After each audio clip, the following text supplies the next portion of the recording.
आज देखेंगे साइंस के बारे में, और साइंस के बारे में यहाँ पे आपको बहुत कुछ देखने को मिलेगा, इसलिए पूरा वीडियो देखिए। चलिए हम लोग देखते हैं।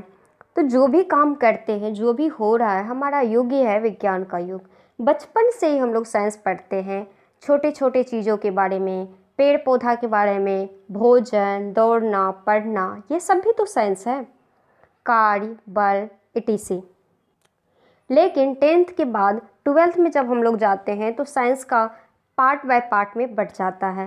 3 पार्ट में बटता है, फिजिक्स, केमिस्ट्री, बायो। साइंस में जो नॉन लिविंग थिंग्स के बारे में जानकारी देते हैं उसे फिजिकल साइंस, और जो लिविंग थिंग्स के बारे में जानकारी देती है उसे बायोलॉजिकल साइंस कहते हैं।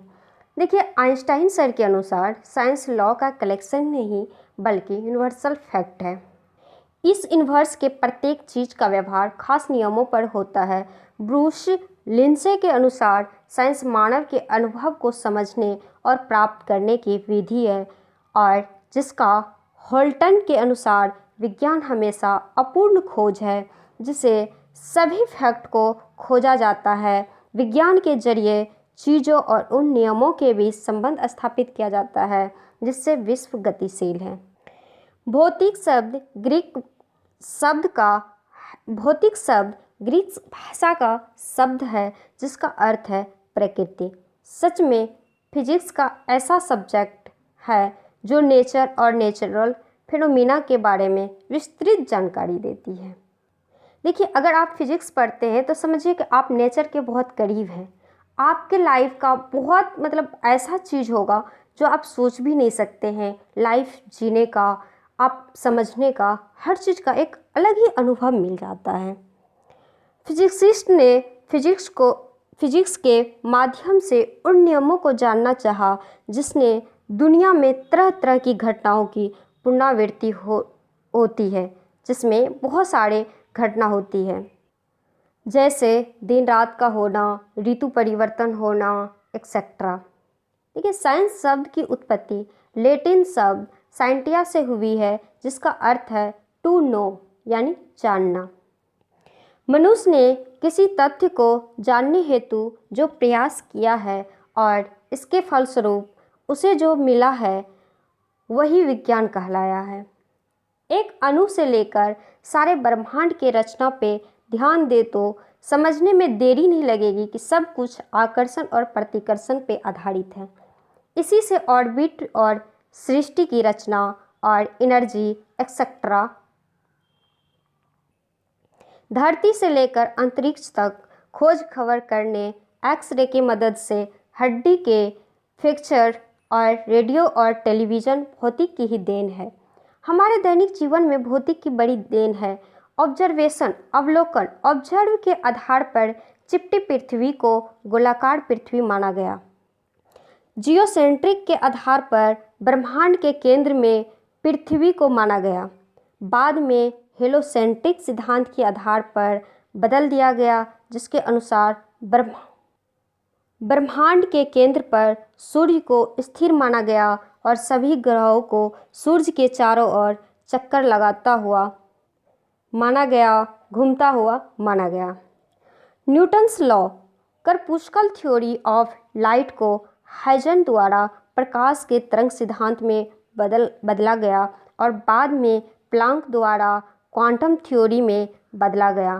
क्वांटम फिजिक्स अद्भुत खोज है, सबको पढ़ना चाहिए। लाइट को समझने की कहानी। क्वांटम फिजिक्स में क्या होता है, उससे पहले लाइट में बहुत सारे खोज हुआ, बहुत सारे चीज़ यहाँ पे डिफाइन हुआ, तो उसको देखते हैं। देखिए, 7th सेंचुरी में न्यूटन सर ने प्रूव्ड किया था लाइट इज पार्टिकल, लेकिन हाइजेनबर्ग सर ने प्रूव्ड किया था लाइट इज वेव। जब स्टूडेंट 17वीं शताब्दी में लिखते थे लाइट इज वेव तो गलत माना जाता था, और लिखते थे लाइट इज पार्टिकल तो सही माना जाता था।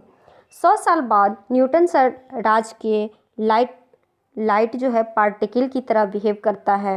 18वीं सदी में यंग सर ने बताया लाइट इज वेव, और उन्होंने वेव इक्वेशन से प्रूव्ड करके बताया लाइट वेव की तरह काम करता है। फिर वही स्टूडेंट लिखते थे 18वीं शताब्दी में लाइट इज पार्टिकल तो गलत माना जाता था, और लाइट इज वेव लिखते थे तो सही माना जाता था। फिर 19वीं शताब्दी में आइंस्टीन सर आए और बोले Newton is right, light is wave as well as particle. Light wave भी है और पार्टिकल भी। फिर उनको 2005 में नोबेल प्राइज़ मिला। अंत में डी ब्रोगली सर ने भी बताया। और भी क्वांटम फिजिक्स में बहुत अच्छा से डील है। क्वांटम फिजिक्स में ऑब्जर्वेशन का ही खेल है, तो बहुत अच्छा लगता है जब एक ऑब्जर्व के बिना, क्योंकि लाइफ भी एक ऑब्जर्वेशन का ही खेला है। आप किसी भी चीज़ का ऑब्जर्व करेंगे तो आपको उससे बहुत कुछ मिलेगा। ओके, फिजिक्स सभी विज्ञान का फंडामेंटल साइंस है। साइंस के अन्य ब्रांच के विकास के लिए फिजिक्स को की माना जाता है। परमाणु की बनावट, रेडियो एक्टिविटी, एक्सरे का फिजिक्स में अध्ययन किया जाता है। इसी के आधार पर केमिसिस्ट पीरियोडिक टेबल में तत्वों को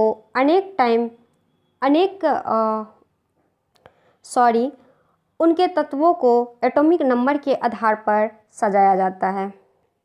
ऑप्टिकल माइक्रोस्कोप का विकास फिजिक्स में हुआ, जिसका व्यवहार जीव विज्ञान का सेल्स के अध्ययन में किया गया। एक्स किरण का उपयोग रेडियो आइसोटोप व्यवहार कैंसर के उपचार में किया। दूरबीन से ग्रहों और आकाश में रहने वाले अनेकों पिंड का अवलोकन किया। रेडियो टेलीस्कोप से ज्योतिष्विद्ता ब्रह्मांड के दूरस्थ वस्तुओं का ऑब्जर्व किए। फिजिक्स और मैथ्स जो है एक दूसरे का फास्ट फ्रेंड है, दोनों साइड बाय साइड चलता है। फिजिक्स जो है प्रकृति को समझाती है और गणित उसे आसानी से हम लोग तक पहुंचाती है। देखिए, गैलीलियो के अनुसार गणित एक लैंग्वेज है, जैसे भाषा में गॉड यानी ब्रह्मांड को लिखते हैं। जिसको गणित का ज्ञान नहीं, वह संसार में दूसरे विज्ञान को नहीं समझ सकते हैं। जैसे 12th तक साइंस और मैथ अलग अलग होता है। बीएससी में कुछ कम, लेकिन मैथ्स बहुत ज़्यादा यूज होता है। एमएससी में तो समझिए बहुत ज़्यादा यूज होता है। और पीएचडी वगैरह में फिजिक्स और मैथ इक्वल हो जाता है।